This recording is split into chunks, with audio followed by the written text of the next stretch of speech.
അയ്യോ, പണിയായോ?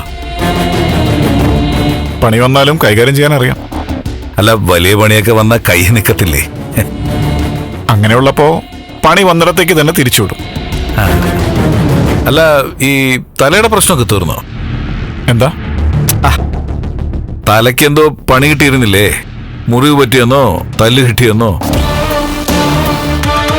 അല്ല, അങ്ങനെ ഒരു കരക്കമ്പി കേട്ടു, നേരാണോ? ഇവനാള് കൊള്ളാലോ.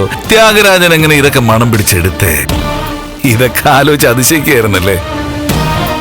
ഏയ്, മണം പിടിച്ച് കാര്യങ്ങൾ മനസ്സിലാക്കുന്ന ഒരു ജന്തു ഉണ്ടല്ലോ, ചില മനുഷ്യരെ ലെവലിൽ വരും, അവർക്കിതൊക്കെ സാധിക്കും. അതിലതിശയിക്കാനൊന്നുമില്ല.